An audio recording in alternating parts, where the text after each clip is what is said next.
अज्ञानतिमिरान्धस्य ज्ञानाञ्जनशलाकया चक्षुरुन्मिलितं येन तस्मै श्रीगुरुवे नमः। नमो महावदन्याय कृष्णप्रेमप्रदायते कृष्णाय कृष्णचैतन्यनाम्ने गौरद्दुषे नमः। हे कृष्ण करुणा सिंधु दीनबंधो जगतपते गोपेश गोपिका कांत राधा कांत नमोस्तुते। तप्त कांचन गौरांगी राधे वृंदावनेश्वरी वृषभानुसुते देवी प्रणमामि हरिप्रिये। तवैवास्मि न जीवामि त्वया विना इति विज्ञाय राधे त्वं नय मां चरणान्तिकं। गुरुवे गौरचन्द्राय राधिकायै तदालये कृष्णाय कृष्णभक्ताय तद्भक्ताय नमो नमः। वाञ्छाकल्पतरुभ्यश्च कृपा सिन्धुभ्येव च पतितानां पावनेभ्यो वैष्णवेभ्यो नमो नमः। श्री कृष्ण चैतन्य प्रभु नित्यानंद श्री अद्वैत गदाधर श्रीवासादि श्री गौर भक्त वृंद। हरे कृष्ण कृष्ण कृष्ण हरे हरे हरे राम राम राम हरे हरे। मैं सर्वप्रथम मध्य गुरुपाद पद्म परमाराध्यतम नित्य प्रविष्ट ओम विष्णुपाद अष्टोत्तर शत श्रीमद् भक्ति वेदांत श्री नारायण गोसाई महाराज मध्य शिक्षा गुरुपाद पद्म नित्य प्रविष्ट परमाराध्यतम ओम विष्णुपाद अष्टोत्तर शत श्रीमद् भक्ति वेदांत श्री वामन गोसाई महाराज के चरणारविंद में अनंत अनंत कोटि दंडवत प्रणाम कर उनकी अहत की कृपा की वांछा करती हूँ।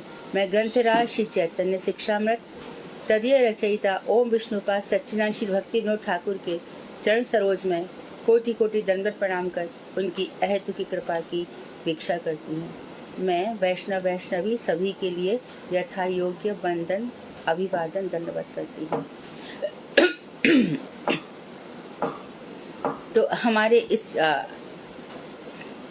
समय जो प्रसंग चल रहा है उस समय शरीर यात्रा बताई गई, किस तरह से समाज में रहना है, किस तरह से हमें मन को देखना है, परलोक को देखना है, शरीर निष्ठ होना है। बताते बताते हमें ये बातें बताई गई कि जो ईर्ष्या है वो समस्त पापों की जड़ है, जैसा कल बताया। क्योंकि ईर्ष्यालु व्यक्ति क्या नहीं कर देता, क्या नहीं कह देता। ईर्ष्यालु व्यक्ति का सबसे पहला पाप शुरू होता है कि जिससे वो ईर्ष्या करता है उसकी निंदा शुरू कर देता है। तो निंदा करेगा और निंदा सुनना भी पसंद करता है। फिर धीरे धीरे हमारे अंदर सारे पाप घुसते चले आते हैं। फिर जब हम दूसरों की बुराई करना शुरू करते हैं तो उसके अंदर जो बुराई है वो तो हमारे अंदर अपने आप प्रवेश कर जाती हैं। और उन बुराई देखो शास्त्र ये कहते हैं कि ये जो जीवन है इसमें 3 चीजें बहुत खराब होती हैं। पुत्रैष्णा, मेरा पुत्र पौत्र बढ़ते चले जाए, वित्तैष्णा, मेरा धन धान, और प्रतिष्ठा की आशा, लोकेष्णा, प्रतिष्ठा। ये 3 चीज उसको मिलती रहे तो वो एकदम गुब्बारे की तरह फूल जाता है। और यही 3 चीजों में से कुछ नहीं मिले उसमें उसको जो प्रतिष्ठा की आशा है वो तो सबसे ज्यादा बलवती होती है। और यहीं पर विद्वान मत्सर प्रियाः, संस्कृत की सूक्ति है, जो विद्वान होते हैं उनको ईर्ष्या बहुत अच्छी लगती है। अच्छा बताइए उनकी कथा कहाँ पे चल रही है? अपने शिष्यों से पूछते हैं कितनी कथाओं में लोग कितने आ रहे हैं। अच्छा उनका तो ये जो चीजें हैं ये ईर्ष्या की जड़ है। ईर्ष्या समस्त पापों का मूल है, समस्त पापों का। तो हमें ईर्ष्या किसी से नहीं करनी चाहिए। ये जो प्रपंच है, मतलब प्रकृष्ट रूप से पंच, गुरु जी के लेक्चर में है प्रपंच। तो क्षितिजल पावक गगन समीरा, 5 तत्वों से ये बना अधम शरीरा। 5 तत्वों से शरीर बना हुआ है। तो आप कोई भी शरीर उठा लो, हाथी का उठा लो, चींटी का उठा लो, मनुष्य शरीर उठा लो, गधे का उठा लो, सुअर का उठा लो, किसी का भी शरीर सब 5 तत्व से मिलकर बने हैं। आज एक शरीर नष्ट हो जाता है, दूसरा हमारा शरीर तैयार रहता है, दूसरा नष्ट हो जाता है, तीसरा शरीर तैयार रहता है। तो जब ये तत्व ज्ञान होता है तो हमें किसी से ईर्ष्या नहीं होती। फिर हमें लगता है कि अपने आप को संभालो, दूसरों को क्या देखना है। तो जो व्यक्ति अपने भजन से प्रेम करेगा, अपने कृष्ण से प्रेम करेगा, वो दूसरों को क्यों देखेगा? कोटि कोटि गोपियां थी, वो दूसरों को देखकर ईर्ष्या करती थी क्या? सभी भगवान से मिलने जा रही हैं, सभी। तो जब हमने कृष्ण को अपना वरण कर लिया, अपने जीवन का ध्येय बना लिया, फिर हमारे हृदय में दूसरे कहां से आ गए? फिर उनका जीवन कैसा चल रहा है, क्या चल रहा है, क्या नहीं चल रहा, हमें कोई मतलब नहीं होना चाहिए। और मानो हमें वो छेड़ता भी है, 1-2 साल हमें उकसाता भी है, तो वो हार जाएगा। वैष्णवों से कोई जीत नहीं पाया आज तक। उत्तम अधिकारी हो जाता है तो फिर बात ही क्या है, उसके तो चरणों में हर कोई गिर जाता है। तो इन सब बातों का ध्यान रखते हुए हमें अपना जीवन यात्रा चलानी चाहिए। ये चीजें बहुत ही आवश्यक है। कल जिन भी महाशय ने हमें ये भेजा है कि हेल्थ के विषय में जो बातें कही गई वो बहुत ही अच्छी थी, और उन्होंने उदाहरण भी भेजे, हम उनका हार्दिक धन्यवाद करते हैं। वास्तव में स्वास्थ्य का ध्यान रखना बहुत जरूरी है। बिना स्वास्थ्य ध्यान रखे भजन नहीं हो सकता। स्वास्थ्य का ध्यान रखना बहुत आवश्यक है। देह रोग निरोगी, पहला सुख निरोगी काया। रोग रहने से भजन नहीं हो सकता। प्रयास करना चाहिए कि हम स्वस्थ रहें, और स्वस्थ रहने के लिए भोजन पर कंट्रोल सबसे पहले जरूरी है। कम खाओ। हमारे भारत में एक पद्धति है, अरे रात का सोया, सुबह उठा, तेरे को भूख लगी होगी, खा ले चल। स्कूल जा रहा, ऑफिस जा रहा, पहले खा लो। ऑफिस में क्या खाओगे, रख दो पहले, ये ऑफिस से आए, स्कूल से आए, कितना थका होगा, चल खा ले। अरे सूरज ढल रहा है, कुछ तो खा ले। अरे रात को सोएगा, भूखे पेट सोएगा क्या, कुछ खा ले। तो हमारे जो भारत में है ना, ये खाने की पद्धति बड़ी भारी तगड़ी है। तबीयत किसी की खराब हुई, इनको कुछ खिला दो। अरे तबीयत खाने से ही खराब हुई है, तुम और खिला दो। तो खाने पे इतना विशेष ध्यान दो कि अल्पाहारी, कम खाना चाहिए। पहले भी हमने बताया था, 4 की भूख है तो 2 खाओ, 2 की भूख है तो 1 खाओ, 1 की भूख है तो आधी खाओ।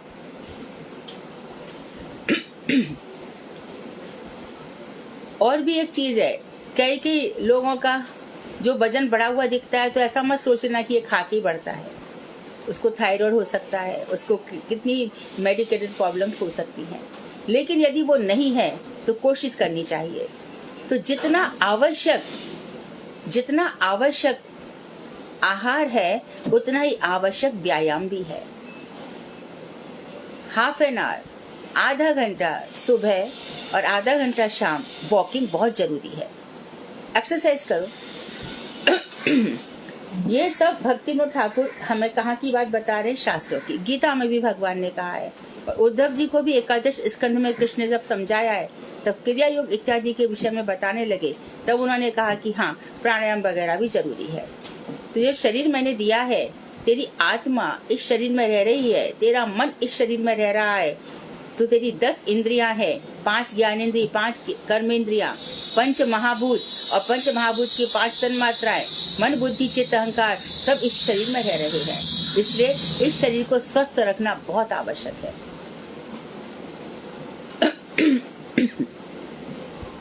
इसी क्रम में हम नास्तिकता पढ़ेंगे। अब उन्माद से नास्तिकता पैदा होती है। उन्माद हुआ जब हम चाय, कॉफी, अफीम, तंबाकू और क्या क्या खाते हैं, इससे चित्त विभ्रम होता है, उन्माद होता है। नास्तिकता 2 प्रकार की होती है। भगवान में विश्वास नहीं करना, तू है पर भगवान नहीं है, ये कैसी बात है। नास्तिकता अर्थात है पर तू मना कर रहा है। अच्छा, तुम मना करोगे तो क्या भगवान नहीं रहेंगे?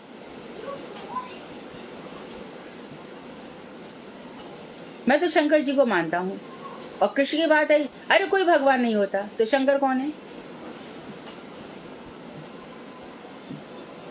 मैं तो राम को मानता हूँ। कृष्ण की बात है, अरे हम तो राम को नहीं मानते, कृष्ण को नहीं मानते, तो फिर राम कौन है? मैं तो देवी का पुजारी हूँ। देवी कौन है? कहीं ना कहीं तो तेरी आस्तिकता है ही ना। और शास्त्र ये कह रहे हैं कि कृष्णस्तु भगवान स्वयं, कृष्ण स्वयं भगवान है। जय कृष्ण भजे से ही बड़ो चतुर, ब्रह्मेति परमात्मेति भगवान इति शब्दते। कृष्ण ही ब्रह्म है, कृष्ण ही परमात्मा है, कृष्ण ही भगवान है। ये बात समझ में नहीं आएगी। मैं तो अच्छे कर्म करता हूँ, किसने कहा तेरे को अच्छे कर्म करने को? और कौन बताएगा कि तूने अच्छा किया कि बुरा किया? तेरे जन्म में जो भोग है उसी से तो पता चलेगा कि तू अच्छा करके आया कि बुरा करके आया। जैसे हमारा प्रेजेंट जन्म पास्ट कर्मों का फल है, उसी प्रकार आगे आने वाला जीवन या भविष्य में जो भी होगा वो हमारे, जो भी हमें मिलेगा वो हमारे कर्मों का फल होगा।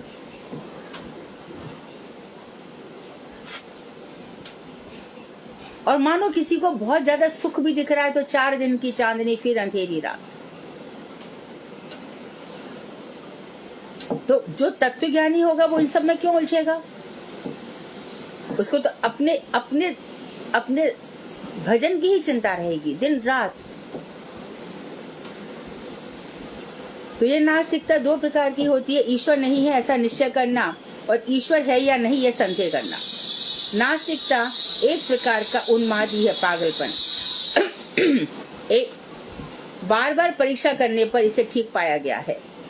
उन्माद, वायु रोग आदि वाले उन्मादग्रस्त लोग अधिकतर नास्तिक या संदेहवादी होते हैं। ऐसा देखा गया है कि पागल या उन्माद रोग होने के पहले कोई व्यक्ति ईश्वर विश्वासी था, परंतु और भी घटना बता रहे हैं।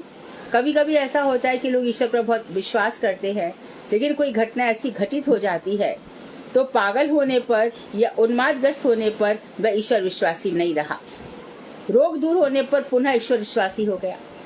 और जब भगवान ने सब कुछ ठीक कर दिया तब ईश्वर है। और जब तेरे जीवन में तेरे कर्मों के फल के कारण कुछ गलतियां हो गई तो ईश्वर नहीं है। तूने इच्छा करी, इच्छा पूरी हो गई तो ईश्वर है, और तूने इच्छा करी और इच्छा पूरी नहीं तो ईश्वर नहीं है।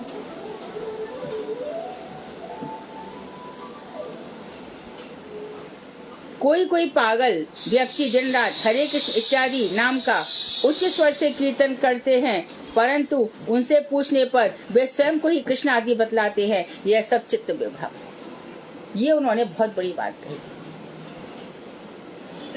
बहुत आप देखोगे माला करते रहते जोर जोर से हरे कृष्णा हरे कृष्णा। हम देखते हैं मंदिरों में, कभी कभी हम जाते हैं और पूरा हरे कृष्णा कृष्ण कृष्ण। ये क्या कर रहा है? भगवान ध्यान की वस्तु है, तू सिर हिला लगे क्या कर रहा है? जोर जोर से चिल्ला रहा है। भगवान का ध्यान तो कर। तो हरे कृष्णा, टीवी देख रहे हैं हरे कृष्णा, रास्ते में चल रहे हरे कृष्ण, इनमें से एक भी व्यक्ति का भजन ठीक से नहीं है, एक भी व्यक्ति शुद्ध नाम का जाप नहीं कर रहा। तो ये जो हरे कृष्ण उच्च स्वर से बोलते हैं और उनसे पूछो, बोले अरे सब ही कृष्ण है, हम भी कृष्ण है, तुम भी कृष्ण हो, सब कृष्ण है। ऐसे में देखा जाएगा कि आप लोगों ने भी देखा होगा, हमने भी देखा है। एक जन्मभूमि पे एक रहती थी और उसने क्या किया कि तानपुरा हाथ में ले लिया और वो पीली धोती पहनने लग गई और बस मैं मीरा हूँ। एक और थे महात्मा तो नहीं कहना चाहिए, गलत हो जाएगा शब्द, मैं ललिता सखी हूँ। तो ललिता सखी बैठ के यहाँ क्या कर रहा है? अपने आप को ही भगवान समझ लेते हैं। ये तथाकथित कितने सारे भगवान बन जाते हैं। आज सब जेल में है वो, और जो समझ रहे वो भी जेल में चले जाएंगे। पौंड्रिक वासुदेव भी वैसा ही था। अरे कृष्ण अपनी 4 भुजाएं हटा दो, मैं चतुर्भुजधारी हूँ। तो हम उनके अनुगत्य में हैं। हम ललिता जी के, विशाखा जी के, कृष्ण भगवान के अनुगत्य में हैं। हम ही वो कैसे बन सकते हैं? मैं यशोदा हूं। अभी मैं एक महिला है, वो कहती है कि जब भी मैं कृष्ण को देखती तो मेरे अंदर मातृत्व भाव आता है और मेरे अंदर दूध झरने लगता है। तू यशोदा नहीं बन सकती। और यशोदा यदि इतने सुंदर भाव हैं तो यशोदा को कष्ट कहाँ है? और जो भगवान श्री कृष्ण स्वयं है वो क्या जानते हैं कि रोना धोना क्या होता है, बीमारियां क्या होती है, कष्ट क्या होती है? कृष्ण के लिए सब थोड़ी होता है।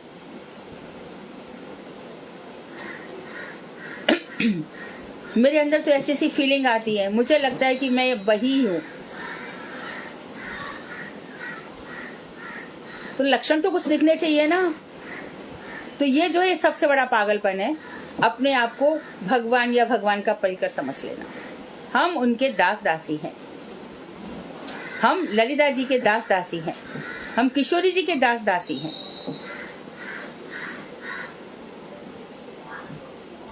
यह सब चित्त विभ्रम है, चित्त का भटकाव है, जड़ता। आलस्य को ही जड़ता कहते हैं। आलस्य सबसे बड़ा पाप है। जड़ता शून्य होना पुण्य आत्माओं का एक प्रधान कर्तव्य है। ध्यान रखना, जो पुण्य आत्मा है वो बड़ी एक्टिव रहती है, वो बैठ नहीं सकती, क्योंकि वो तो कुछ भगवान का भजन करने आए हैं। अभी मंदिर साफ करना है, अभी कीर्तन करना है, अभी ठाकुर जी का प्रसाद लगाना है, दिन भर उनका कुछ ना कुछ चलता रहेगा, उनको आलस आता ही नहीं है। अरे वो तो सो गए, आलसी जी 4 घंटा 5 घंटा से सो रहा है, दोपहर को उठा ही नहीं। आलस मनुष्य का सबसे बड़ा शत्रु है। आलस जीवन में आ गया ना, बस मैं पढ़ा रहा हूँ, दूसरे काम करते रहें, दूसरे नौकर चाकर, उनको नौकर चाकर समझना ही सबसे बड़ा अपराध है। सब शास्त्रों में लिखा हुआ है कि जब हम ज्यादा बहुत घमंड करते ना, हमारे इतने सारे नौकर चाकर हैं, वो अगले जन्म में नौकर चाकर बनकर ही पैदा होते हैं। भगवान अपने एक व्यक्ति को भी नहीं चाहते कि कोई उसको अपमान की दृष्टि से देखे।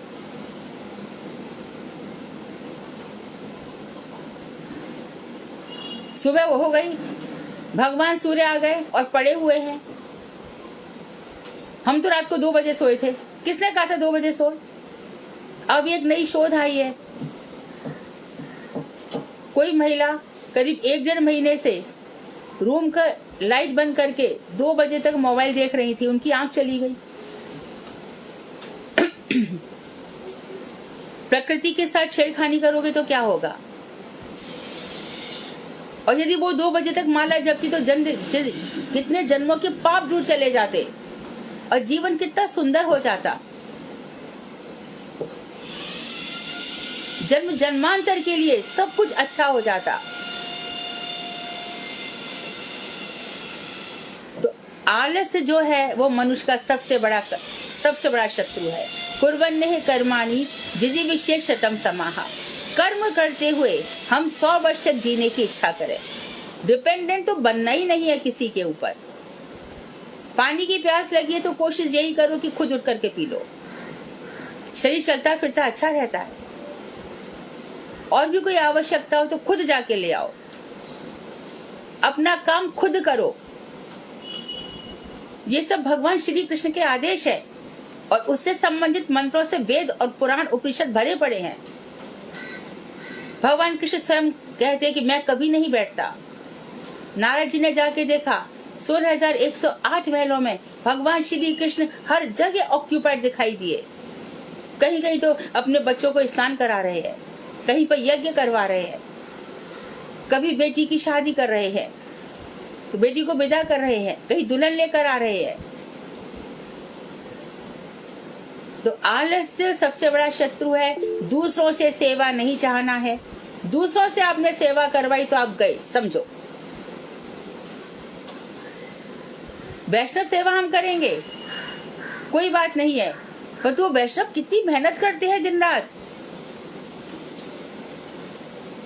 हम यदि उनकी थोड़ी सेवा कराते तो अपना ही जीवन सफल कर लेते हैं। ये सब बातें इसीलिए कि जीवन में उतारी जाएं। फिर है झूठ। मिथ्या व्यवहार 4 प्रकार के हैं। झूठ बोलना, धर्म कापट्य, धर्म के नाम पर कपटता, मिथ्याचरण, वंचना और पक्षपात। झूठ बोलना, कभी भी झूठ नहीं बोलना चाहिए। झूठ बोलना पाप है। शपथ खाकर झूठ बोलना और भी अधिक पाप कार्य है। ये मेरा विश्वास नहीं करेगा, मैं भगवान की कसम खा के कहता हूँ, समझो वो तो सबसे बड़ा झूठा है। शपथ कभी भी खानी, शपथ खाना अपराध है। हमारी इमेज ही ऐसी होनी चाहिए कि ये कभी झूठ नहीं बोल सकते। दूसरों को घुमाना, दूसरों को बातें बनाना, पागल समझना या मैं अपना स्वार्थ निकालूं, मुझे क्या करना है, ये सब पाप है। ऐसा मत करो कभी भी। जाओगे पूर्व दिशा में, बोलोगे पश्चिम दिशा में। पैसा मेरे पास भरा पूरा है, मेरे पास पैसे नहीं है। फिर जो घर घर में सत्यनारायण की कथा होती है ना, तू बोलता है पैसे नहीं है, जा तेरी नाव पत्तों से भरिए, जा पत्ते ही हो जाएंगे। कभी भी मत कहो कि हमारे पास नहीं है। भगवान का दिया सब कुछ है। हम किसी से कम नहीं है। हम भगवान जैसे रह रहे हैं।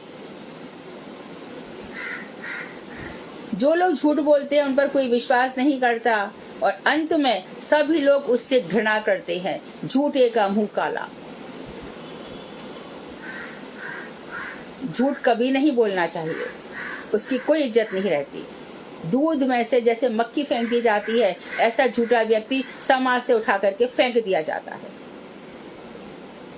अब बता रहे हैं कि धर्म का अपत्य, ये और भी भयानक पाप है।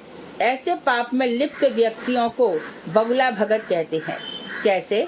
ये तिलक लगाएंगे और माला भी पहनेंगे, कौपीन, आधे वस्त्र भी पहनेंगे, बहिर्वास, ऊपर के बस एक दुपट्टा भी पहन लेंगे, जनेऊ भी पहन लेंगे, आदि धर्म के बाहरी चिन्हों को तो धारण करते हैं, लेकिन ईश्वर भक्ति इनमें बिल्कुल भी नहीं होती। ये धर्मध्वजी हैं, कपटी साधु हैं।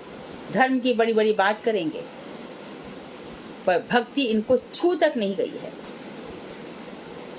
जैसे कि गुरुदेव कह रहे थे 3 दिन पहले, सदगुरु असदगुरु के लक्षण में महाराज जी से पूछा गया कि जो छठी ग्राम में इतना बड़ा प्रेम मंदिर बना है, आपका क्या कहना है?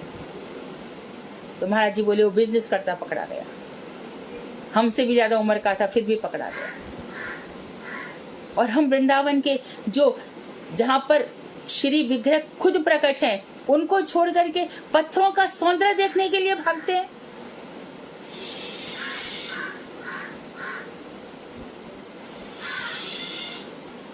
जहां पर हमारे राधा रमणलाल जी प्रकट हुए, राधा दामोदर प्रकट हुए, राधा श्याम सुंदर किशोरी जी के हृदय से प्रकट हुए, जहाँ दामोदर शिला रखी है, जहाँ राधा दामोदर है, जहाँ गोपीनाथ जी हैं, जहाँ अनवर ठाकुरानी जहाँ बैठी है किशोरी जी के साथ, राधा गोविंद देव हैं, उनमें हमें दिखाई नहीं देते भगवान, पत्थरों में दिखाई देते हैं। भक्ति तो छू जाए कम से कम। जितने भी आजकल के वक्ता हैं, भागवत वक्ता, भक्ति की एबीसीडी भी जानते हैं क्या? ये सब बात जानते हैं, सिखाते अपने भक्तों को। एक गा रहा है, 10 नाच रहे हैं, बस यही भक्ति हो गई। यही परीक्षित ने सीखा था। ये सब धर्म के नाम पर कपट है। जप माला छापे तिलक, सरे न एको काम, मन काचे नाचे वृथा, साचे राचे राम। जब माला छापा तिलक, जो झूठे लोग हैं, इससे कुछ होने वाला नहीं है। तो कच्चा मन है, अपरिपक्व मन, वो ज्यादा ढोंग करता है। भगवान तो सच्चे मन से रीझते हैं, सच्ची प्रीत से रीझते हैं। 2.5 अक्षर प्रेम का पढ़े सो पंडित हुए। कृष्ण से प्रीति ही तो हमारा प्रयोजन है जीवन का। प्रेम नहीं हो रहा हमें उनसे, अपने आप से प्रेम है, अपने रिश्तेदारों से प्रेम है, ना जाने किस किस से प्रेम है, जाने कहां से रिश्तेदार आ गए, जाने किसने इनको बना दिया और कैसे हमने इनको मान लिया। भक्तों का रिश्तेदार साधु होते हैं और उन्हीं से जीवन अच्छे से चलता है। तो ये सब कपट साधु हैं, वंचना। जो लोग व्यवहार में मन की बात प्रकाश नहीं करके कुछ और प्रकाश करते हैं, अर्थात मन में कुछ रखते हैं, बाहर कुछ रखते हैं, वे झूठ और वंचक, शठ और वंचक है, उनसे सभी लोग घृणा करते हैं। तो कभी अपने आप को होशियार मत समझ लेना कि मेरे मन की बात कोई जान नहीं सकता। शास्त्रों में ऐसे व्यक्तियों की निंदा की गई है, जिनके मन में कुछ और है और ऊपर कुछ और है। ये सबसे बड़े कपटी हैं, सबसे बड़े वंचक हैं। प्रभुपाद जी ऐसे वंचकों के लिए अच्छी खासी उनकी ताड़ना करते थे। हमारे हृदय में जो सत्य है वही हमारी वाणी में भी होना चाहिए और वही हमारे कार्यों में भी होना चाहिए। और फिर है यथार्थ पक्षपात। यथार्थ पक्ष में न रहकर किसी भी कारण से अन्याय पक्ष का समर्थन करने को पक्षपात कहते हैं। यह सर्वतोभावेन वर्जनीय है। न्याय की बात करो, न्याय आचरण, और मन में कुछ है तो किसी भी कारण से जहां पे पक्ष करना चाहिए वहां पक्ष ना करके झूठ का साथ दे रहे हो, तुम भी उतने ही बड़े अपराधी हो, उतने ही बड़े पापी हो। वो तो पाप करा ही है उसने, और तुमने उसका समर्थन करके उससे बड़ा पाप किया है। कभी भी झूठ ना बोलो और ना बुलवाओ, ना झूठ का समर्थन करो। आपकी वाणी में वो तेज होना चाहिए। अरे वो आगे आज न्याय की बात होगी, तब चुप बैठने की भी आवश्यकता नहीं है। कितना सा जीवन है, पाप करने के लिए थोड़ी आए थे। एक इतनी सी भी, एक सेकंड भी आयु हमें ज्यादा नहीं मिलेगी। क्या लाए थे? कर्म लाए थे जो भोग रहे हैं। क्या ले जाएंगे? इन्हीं कर्मों को ले जाएंगे तो और ज्यादा भोग करवा देंगे।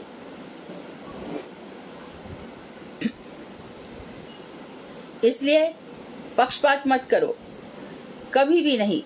सच बोलने की ताकत रखो। सच्चाई में सारे गुण छुपे हैं। सत्य बोलने से आज तक किसी का कोई लॉस नहीं हुआ, ध्यान रहे। गुरु आज्ञा, गुरु की अवज्ञा, अपमान करना, ये 3 प्रकार से होता है। गुरुजन, बड़े बूढ़े जो हैं, हमसे बड़े जो हैं। पहले माता पिता की अवहेलना, माता पिता कुछ कह रहे हैं, उनकी बात ही नहीं सुन रहे हैं, पहली बात। दूसरी बात, कोई उपदेश शास्त्रों में दिया गया है पर अपने मन की कर रहे हैं। अरे तू है क्या? तू शास्त्र बनाने की ताकत है तेरे अंदर? मुनि थे वो, दृष्टा थे, मंत्रों का ध्यान कर सकते थे, मंत्र उनके सामने प्रकट हो जाते थे। तब उन्होंने हमें बताया कि देखो ऐसा जीवन जियो। इसलिए वो उपदेश देकर गए कि तुम्हारा मन तो बहुत कुछ कहता रहेगा, लेकिन वो सब गलत है। तो बड़े जनों की अवज्ञा मत करो, उपदेशों की अवज्ञा, और दूसरे गुरुजनों की अवहेलना। माता पिता के अलावा और कोई बड़ा बूढ़ा हमसे कुछ बात कह जाता है तो हमें उसका सम्मान करना चाहिए। अभिवादनशीलस्य नित्य वृद्धोपसेविना चत्वारि तस्य वर्धन्ते आयु विद्या यशो बलम। जो बड़े बूढ़ों का सम्मान करता है, उनको प्रणाम करता है, हितोपदेश में कहा गया है, उसकी 4 चीजें बढ़ जाती हैं, आयु, विद्या, यश और बल। और जो इनका अपमान करता है उसका सब कुछ खराब हो जाता है। तो गुरुजन भ्रम से कभी भी अन्याय रूप से डांटे, डपटे या मारे, फिर भी उनकी अवज्ञा नहीं करनी चाहिए।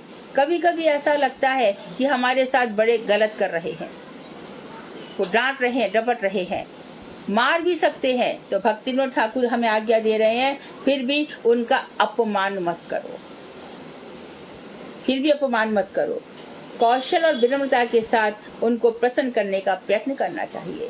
उस समय बड़ी बुद्धिमानी के साथ अपनी बात कहनी चाहिए, अपनी बात रखनी चाहिए। और उनकी, अच्छा मानो आज उन्हें डांट दिया, डपट दिया, आपके पास अगला दिन है ना, और 2 दिन रुक जाओ और जाके कहो कि देखो यहाँ मैं गलत नहीं था, आपको समझने में गलती हुई है।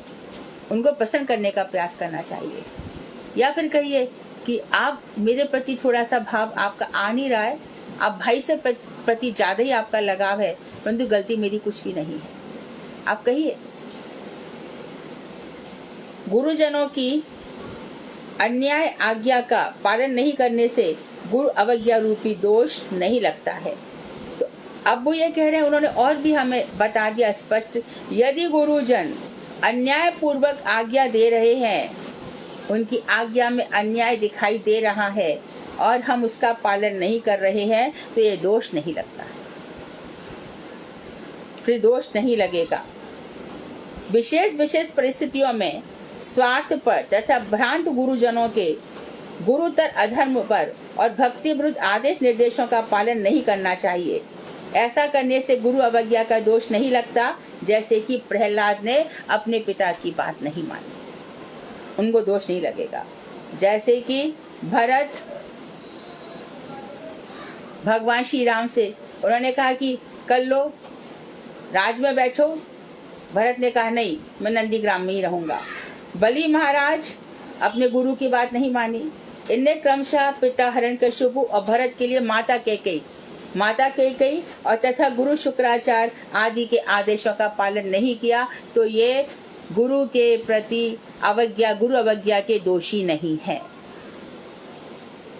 तो इनके उदाहरण देकर साफ कह दिया गया कि यदि गुरु हमें अन्यायपूर्ण आचरण करने को कहते हैं तो उन आदेशों को नहीं पालने से हमारा कोई अपराध या दोष नहीं होता। अब लामपट्य की बात कर रहे हैं। लंपटता प्रधान रूप से 3 प्रकार की होती है: अर्थ लामपट्य, स्त्री लामपट्य, प्रतिष्ठा लामपट्य। धन और विषयों के प्रति लामपट्य को अर्थ लामपट्य कहते हैं। अर्थ लामपट्य बढ़ते बढ़ते धन और विषय भोगों की आशा इतनी प्रबल हो उठती है कि उस व्यक्ति की सुख शांति सदा के लिए भंग हो जाती है। अर्थ और चाहिए और उसका मन ही नहीं बढ़ता और पूरा जीवन अर्थ संग्रह किया, भोग कर नहीं पाया, बड़ी बुरी उसकी दुर्गति हो गई, इतना बीमार पड़ जाता है, वो धन कुछ काम नहीं आता और जिस धन को छोड़ के जाता है उसमें परिवार में कलह और पैदा हो जाता है। ये स्वाभाविक रूप से जितना अर्थ मिल जाए, जितना धन मिल जाए, परिवार और वैष्णवों की सेवा करते हुए हमें जीवन बिताना चाहिए। इसलिए यत्न पूर्वक इससे बचना चाहिए, हमें ऐसी आशा नहीं करनी चाहिए। तो एक कथा आती है ना, भागवत में, कौन सी पुराण में मैंने पढ़ी थी कि एक बहुत हट्टा कट्टा व्यक्ति था, साधु ही जैसे थे, वो रास्ते में सोए थे, तो एक वहां से एक धनवान व्यक्ति निकला और वो उसका शरीर बहुत हृष्ट पुष्ट था और वो पड़े हुए थे और वहां पे कुछ पैसे वैसे पड़े, लोग चढ़ा के गए होंगे। तो उनसे पूछा कि अरे आप इतने हट्टे कट्टे और आप इस तरह से पड़े हुए, आपको कुछ करना चाहिए। तो साधु ने पूछा आप कहाँ जा रहे हो? बोले कि मैं तो कमाने जा रहा हूँ। बोले क्यों? बोले मेरे 4 पुत्र हैं, 2 पुत्रों के लिए मैंने एक को फैक्ट्री कर दी, एक को घर कर दिया है, अभी मेरा 3रा 4था पुत्र भी बाकी है, उसके लिए भी मैं व्यवस्था कर रहा हूँ।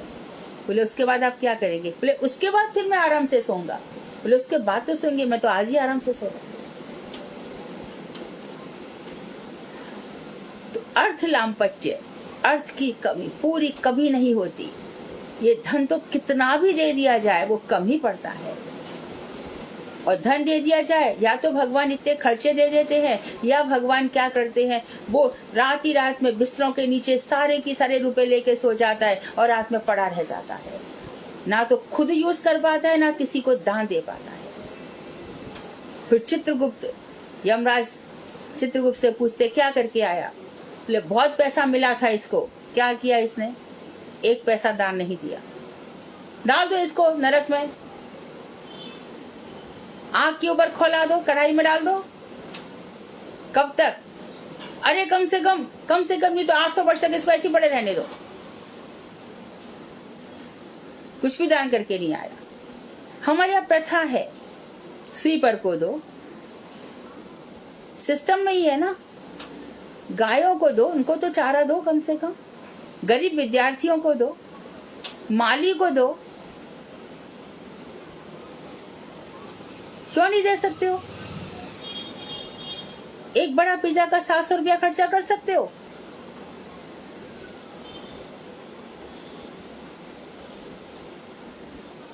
जिसमें जहर भरा पड़ा है और उसको 50-100 रुपए नहीं दे सकते। ये अर्थ लामपट्य है। ऐसे व्यक्ति की सुख शांति सदा के लिए चली जाती है, इसलिए यत्न पूर्वक इससे बचना चाहिए। आवश्यकता अनुसार जीवन यात्रा का निर्वाह होते रहे। ऐसे अर्थ और विषयों के अतिरिक्त हृदय में अधिक तृष्णा नहीं रखनी चाहिए। तृष्णा तो बुझती ही नहीं है। अपना तो अपना, दूसरों का भी ले लो, ये क्या बात है? अरे ये दे जाओ, अब ये दे जाओ, यहाँ ये दे जाओ, ये दे जाओ। कभी मन नहीं भर सकता। स्त्री लामपट्य बहुत बड़ा पाप है, पर स्त्री और वेश्या का संग कभी नहीं करना चाहिए। विवाहित स्त्री के साथ सहवास करने के लिए भी कुछ शारीरिक और सामाजिक विधियों पर विचार करना आवश्यक है। कभी भी स्तन नहीं होना चाहिए। यहाँ पर बताया गया है कि कुछ शारीरिक और सामाजिक विधियों पर विचार करना चाहिए। तो विवाहित स्त्री के साथ जो भी सहवास रहे, तो उसके साथ संभोग जो भी हो वो भी एकदम बहुत ही हेल्दी एटमॉस्फेयर में रहना चाहिए, कष्टपूर्वक ना हो। और दूसरा उन्होंने कहा है सामाजिक, माता पिता बैठे हैं, पुत्र पुत्री बैठे हैं, उन सबके सामने मर्यादा के साथ रहना चाहिए, सामाजिक विधियों का पालन करना चाहिए। फिर बताया कभी भी स्त्री के वशीभूत तो हमेशा स्त्री ही साथ में चाहिए। ऐसे मूर्ख लोग कभी भी भजन नहीं कर सकते। हम दोनों तो साथ ही जाते हैं, हम दोनों तो साथ ही रहते हैं, तुम एक दूसरे को खुश कर रहे हो, कुछ भी नहीं कर रहे हो। क्यों चाहिए आपको हमेशा स्त्री? और स्त्री को भी क्यों ऐसा चाहिए? स्त्रीण होने से सर्वनाश हो जाता है, और जो स्त्रीण होता है उसका सर्वनाश बताया गया है। और उन्होंने बहुत खुलकर कहा है, अन्याय रूप से स्त्री संग करने से शरीर दुर्बल हो पड़ता है।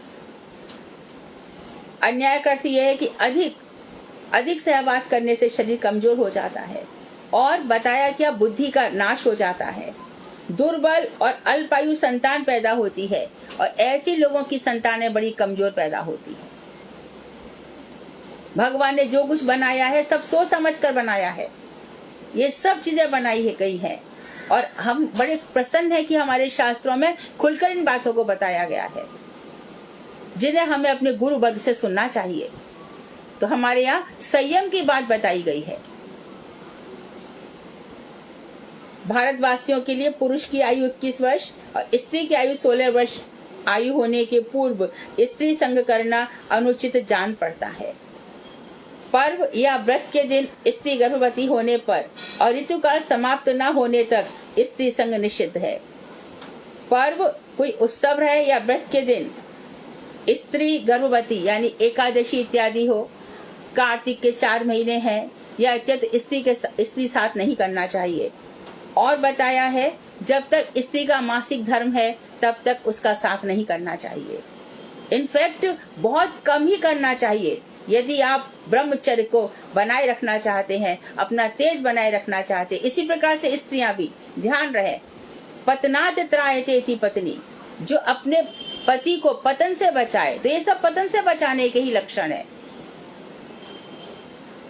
प्रेम से साथ रहो, शरीर के बल पर ही साथ क्यों चाहिए। धर्म प्रवृत्ति द्वारा स्त्री लांपट्य को हृदय से दूर करना चाहिए।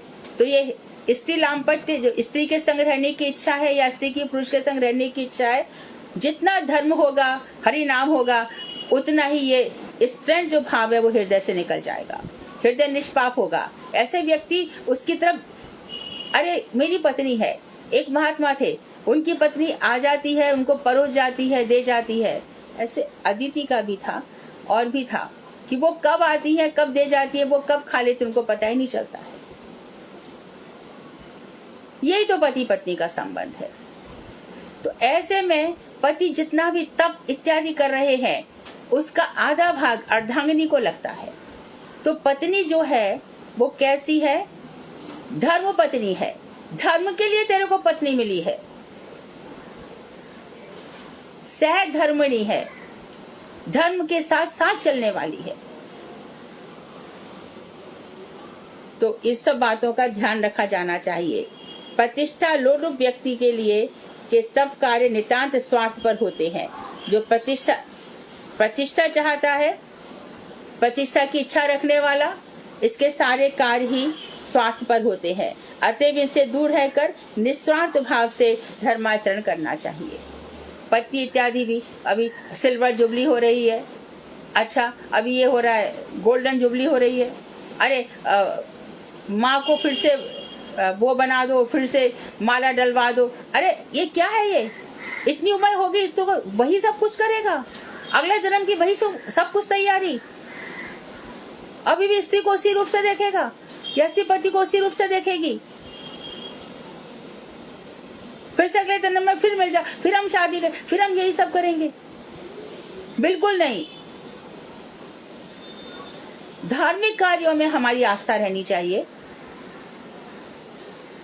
वानप्रस्थी हो गए हो, संन्यास अवस्था आ रही है और फिर वही सब। अरे हमारे बच्चे खुश होते हैं, बच्चों की खुशी के लिए जियोगे? यदि बच्चों को अकल नहीं तो तुम्हारे अंदर भी अकल नहीं है क्या? बच्चों की तो मन मौज है, उनको तो मजा आ रहा है, उनका समय कट गया।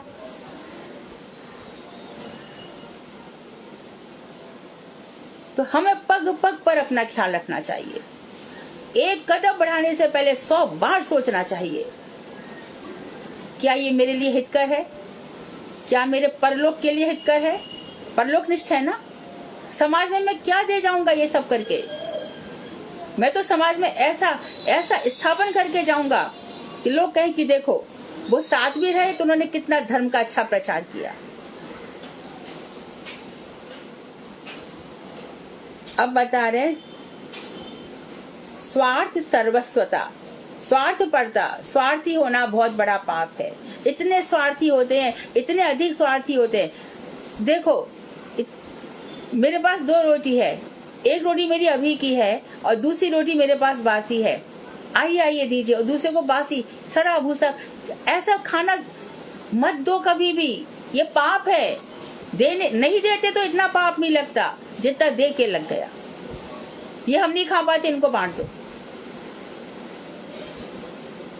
स्वार्थी व्यक्ति बहुत गलत कार्य करता है।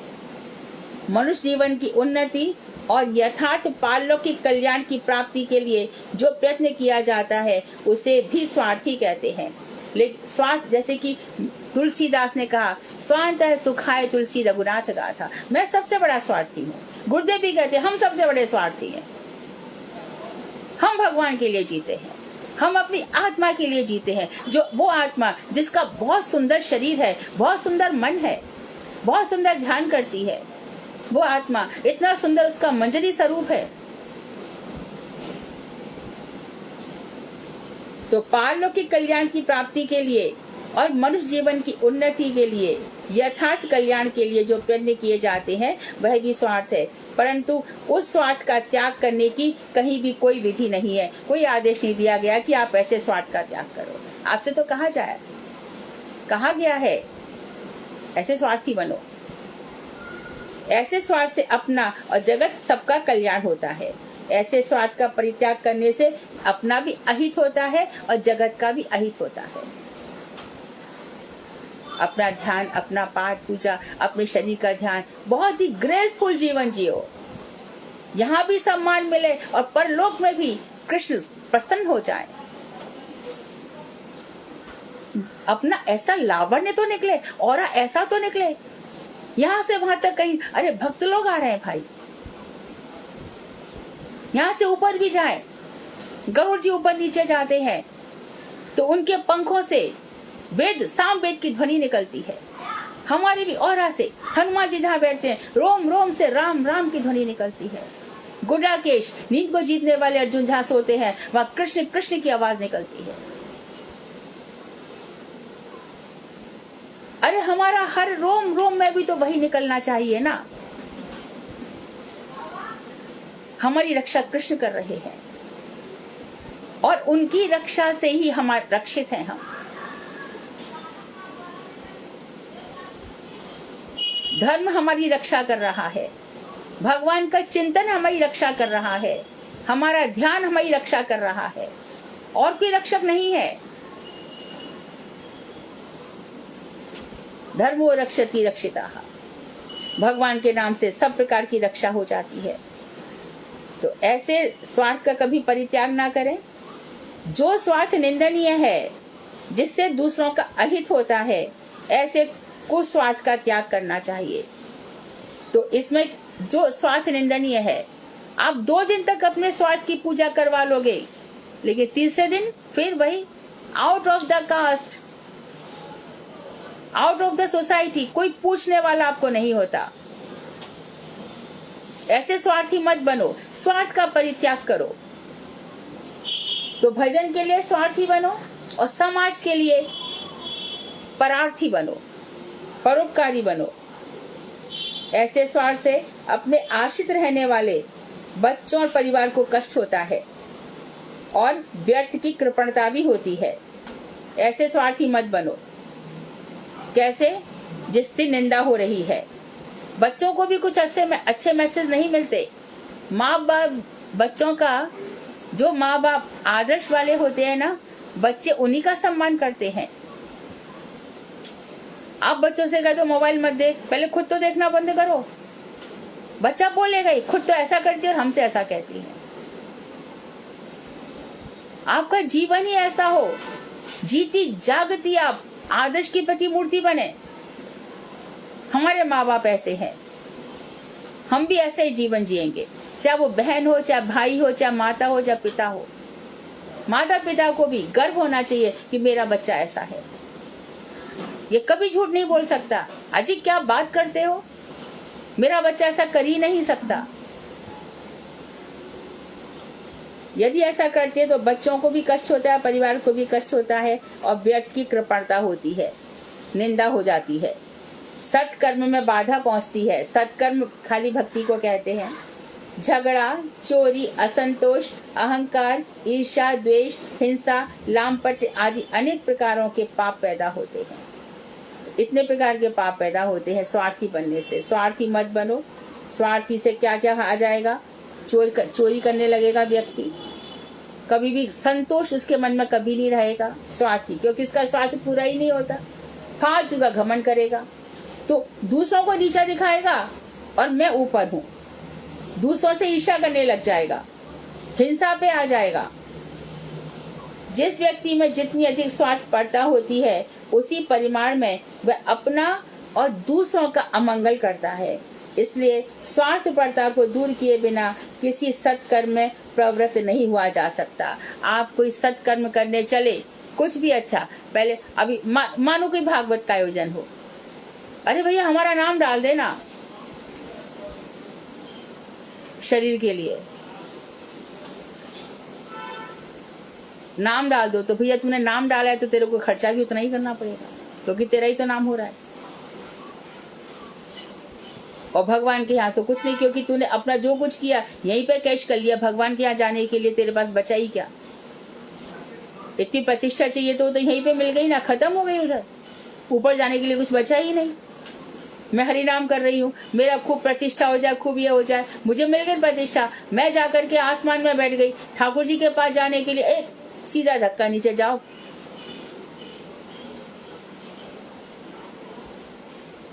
वहां ले जाने के लिए हमें बहुत कुछ बचा के रखना पड़ेगा और विशेष रूप से जो आदेश हमें दिए गए हैं उनका पालन करना पड़ेगा। अब बता रहे हैं अपवित्रता। शारीरिक और मानसिक भेद से अपवित्रता दो प्रकार की होती है। किसी का मन बड़ा अपवित्र रहता है, हमेशा उसके मन में कुविचार आते ही रहते हैं और कोई 2-2 3 दिन तक नहीं नहाता। पुनः ये दोनों देश, काल और पात्र भेद से 3-3 प्रकार की अपवित्रता होती है। जैसे कि अपवित्र देश में गमन करने पर देशगत अपवित्रता होती है। उन देशवासियों के अशुद्ध आचरण से वह देश अपवित्र रहता है। विश्व भ्रमण के लिए चले जाओ, वहां पता चलेगा कि 8-8 दिन तक भी नहीं नहा रहे। तो जैसा देश वैसा भेष। तो देश अपवित्र रहता है, इसलिए धर्म शास्त्रों में ऐसा विचार देखा जाता है कि बिना किसी विशेष कारण के म्लेच्छ देश में गमन करने पर देशगत अपवित्रता स्पष्ट करती ही है। बिना किसी कारण के म्लेच्छ देशों में क्यों जाना है? हमें तो अमेरिका घूमना है, क्यों? क्या है वहां पे, क्या है? शिकागो में चले जाओ, वहां सबसे ज्यादा गाय मारी जाती है। राधानाथ महाराज ने अपनी आत्मकथा में यही लिखा है, वह दिन रात प्रार्थना करता था, मैं शिकागो में रहना नहीं चाहता, मुझे भारत बुला लो, मैं भारतीयों की सेवा करूंगा। वो लोग धर्मपरायण हैं। एक लड़की गई, उसको शिकागो में शायद मेडिकल के लिए ही गई थी, वहां पे चली गई तो आके बोल रही है कि वहां ऐसे लंबे चौड़े चौड़े आदमी थे और एडमिशन करा दिया। 6 करोड़ रुपए में से 3 करोड़ भर दिए थे, 3 करोड़ बाकी थे, भर दिया। और वहां पे इतने दिन दहाड़े लूट मार, पर्स चोरी हो जाता है, ना जाने क्या क्या हो जाता है। इससे हम सुरक्षित नहीं है। 6 महीने भी नहीं रही, भाग करके आ गई। और हम बड़ा गर्व करते हैं, हमारा बच्चा अमेरिका में, वहां पे क्या सीख रहा है वहां जाकर के? धन पशु है ना, खाली धन ही तो कमा रहा है। वो यहाँ पे आकर के कितनी शांति से रहते हैं।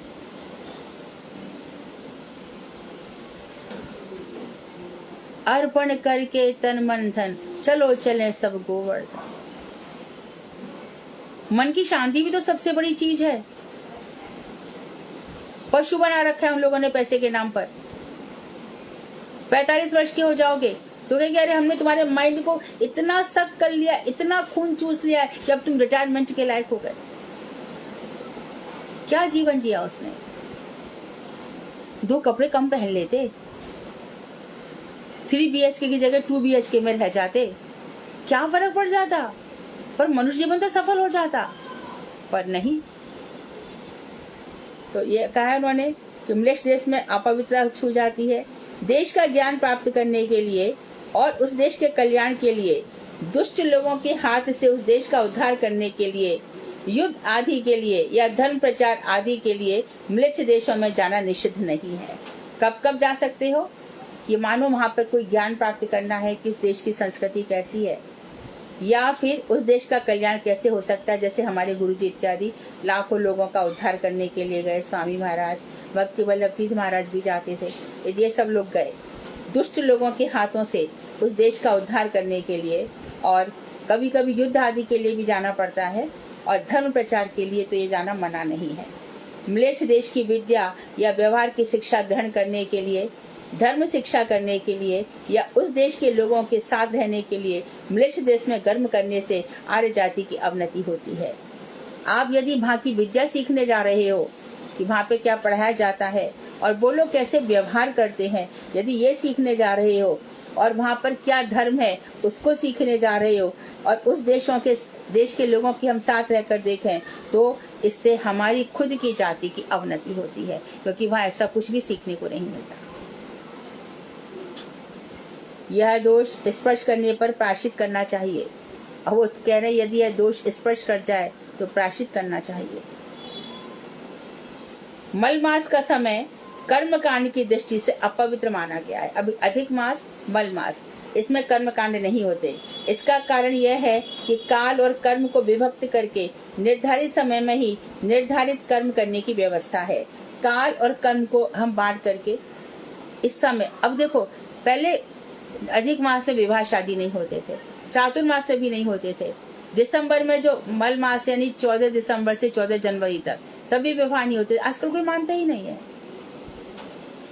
और फिर कहते कि डिवोर्स हो रहे हैं, शादी सफल नहीं हुई, किसी प्रकार की विधि विधान मानते नहीं है। विभक्त काल के अतिरिक्त बचे हुए काल को तथा बड़ी बड़ी घटनाओं अर्थात ग्रहण आदि के काल को नियमित कालों के लिए अकाल माना गया है।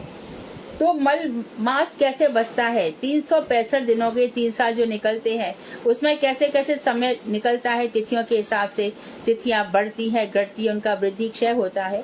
उस सब से जब यह काल बचता है, अच्छा, उसके बाद बड़ी बड़ी घटनाएं अर्थात ग्रहण आदि के जो काल है, उस नियमित कार्यों के लिए अकाल माना गया है। वो भी ग्रहण के समय भी शुभ काम नहीं किए जाते, वो भी अकाल माने जाते हैं। उन कालों में किए गए कार्यों में अपवित्रता लक्षित होती है। तो ग्रहण के समय यदि ऐसे कार्य करोगे तो उसमें अपवित्रता, वो जो समय है वो सही नहीं होता। किसके लिए? पुण्य कार्य के लिए। ये सब काल किसके लिए है? भजन के लिए। ऐसे समय में भजन किया जाएगा, जैसे कि अधिक मास में पुरुषोत्तम क्षेत्र जाया जाएगा, ग्रहण के समय भजन किया जाएगा तो कोटि गुना फल होता है। कर्मकांडी लोग ग्रहण के बाद स्नान करते हैं, घर इत्यादि पहुंचवाते हैं, लेकिन हमको हरि नाम में इतनी अधिक शक्ति है कि हम हरि नाम कर रहे थे, हम तो मंत्र स्नान कर चुके हैं, हम तो वैसे ही शुद्ध हैं। इन कालों में किए गए कार्यों में अपवित्रता दिखाई देती है।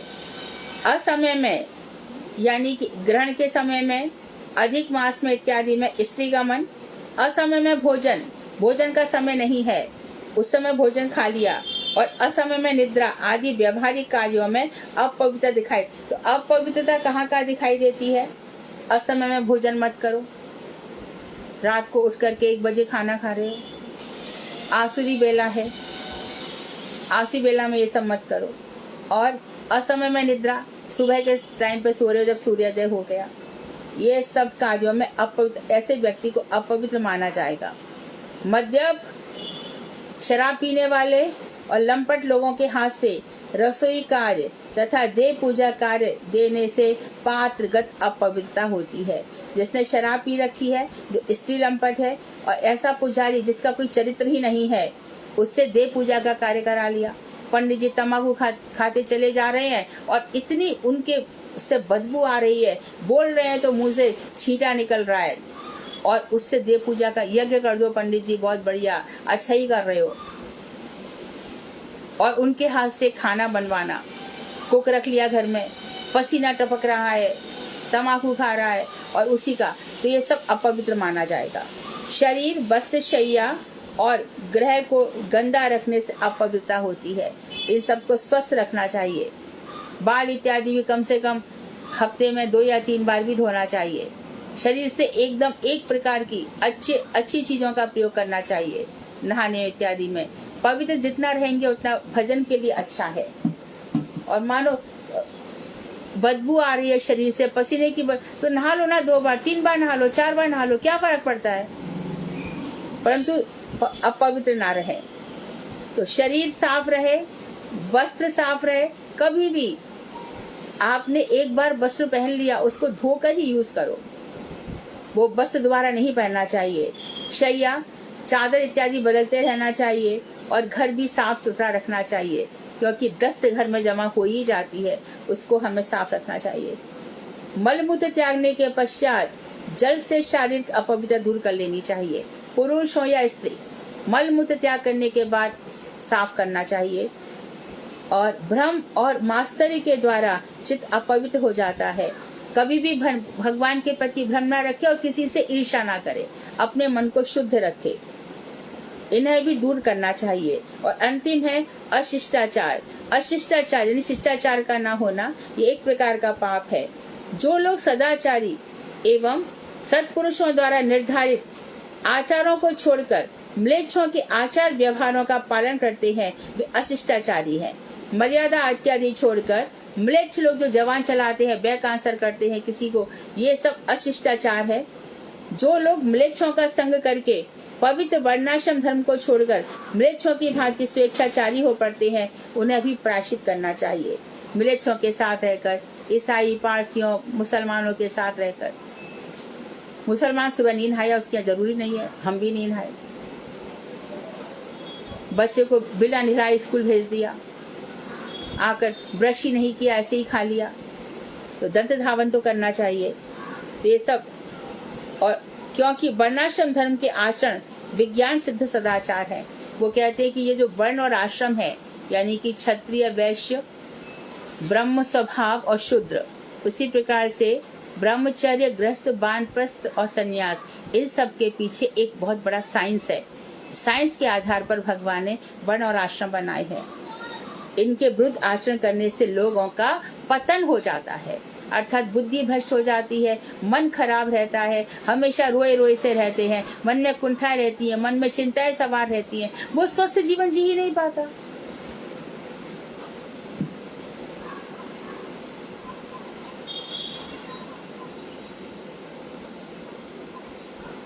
तो समय हो रहा है, इसलिए विश्राम विराम। वांछा कल्पतरुभ्यश्च कृपा सिन्धुभ्येव च पतितानां पावनेभ्यो वैष्णवेभ्यो नमो नमः। कल ही हमारा लगता है वैदिक भक्ति प्रारंभ हो जाएगा। कल इसको पूरा करके हम पुण्य विधि और वैदिक भक्ति में प्रवेश करेंगे।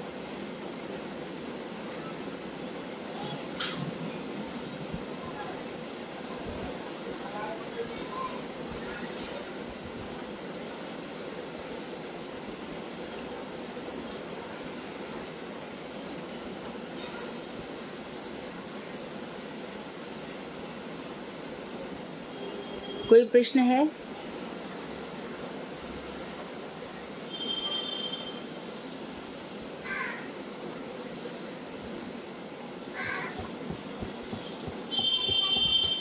कोई नहीं है तो भजन।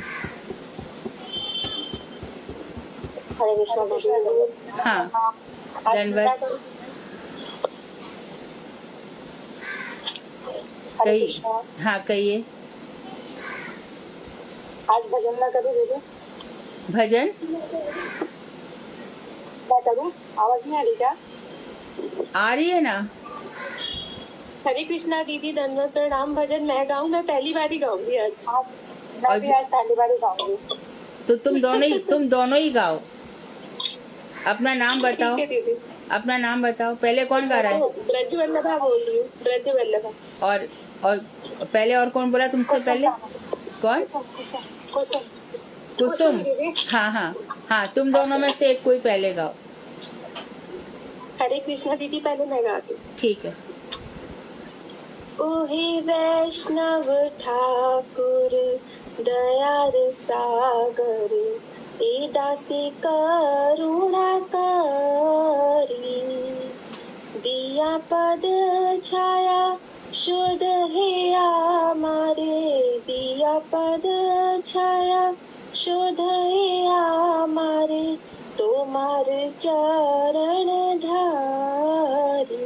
ओहे वैष्णव ठाकुर दयार सागर, ए दासी करुणा करी, क्षय विगतमी क्षय दोष शोधी, क्षय विगतमी क्षय दोष शोधी, क्षय गुण देहदासे, क्षय सतसंग देह हे आमारे, बसेची संगिरी आशे। ओहे वैष्णव ठाकुर दयार सागर, ए दासी करुणा करी, एकाकी आमारे नाही पाए बल, एकाकी आमारे नाही पाए बल, हरि नाम संकीर्तने, तुम्ही कृपा करी श्रद्धा बिंदू दिया, देह कृष्ण नाम ध्याने। ओहे वैष्णव ठाकुर दयार सागर, ए दासी करुणा करी, कृष्ण से तो मार कृष्ण देते पारो, कृष्ण से तो मार कृष्ण देते पारो, तुम्हार शपथी आछे, आमिता कांगाल कृष्ण कृष्ण बली, धाई तव पाछे पाछे। ओहे वैष्णव ठाकुर दयार सागर, ए दासी करुणा करी, जया वैष्णव ठाकुर, जय वैष्णव ठाकुर, वैष्णव ठाकुर जया वैष्णव ठाकुर। हरे कृष्णा दीदी। बहुत सुंदर, बहुत सुंदर। कुसुम अब तुम गाओ। हरे कृष्णा। राधा कृष्ण प्राणो मोर जुगल किशोर, राधा कृष्ण प्राणो मोर जुगल किशोर, জীবন মরণে গতি আরো নাহি জীবনে মরণে গতি আরো নাহি রাধা কৃষ্ণ প্রাণ যুগল কিশোর, কালিন্দীর কুলে কেলি কদম্বের মান, কালিন্দীর কুলে কেলি কদম্বের মান, রতন বেদীর বসাব দুজন, রতন বেদীর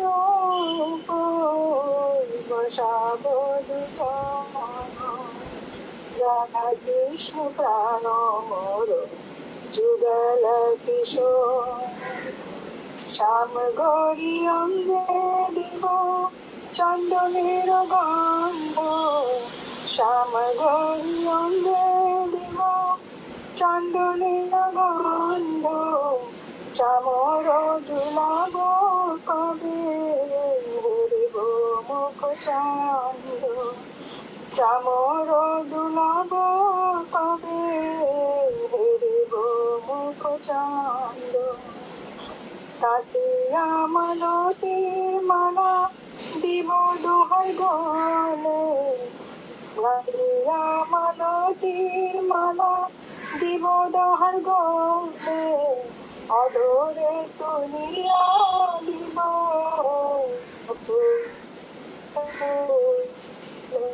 অদরে তুলিয়া দিব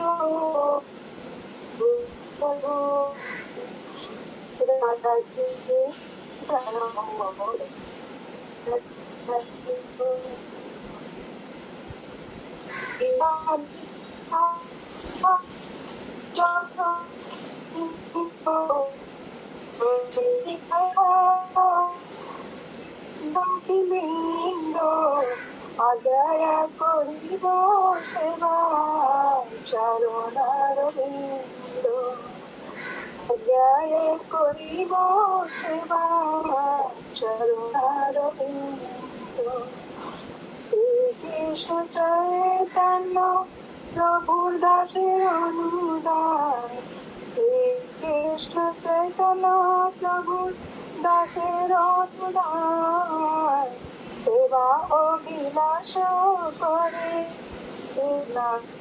সমুদায় সেবা অভিলাষ করে নরোত্তম দাম রাধা কৃষ্ণ প্রাণ মোর যুগল কিশোর রাধা কৃষ্ণ প্রাণ মোর যুগল কিশোর बहुत जय सुंदर। राधे राधे जय राधे जय राधे जय राधे राधे राधे जय राधे जय राधे हरे कृष्णा।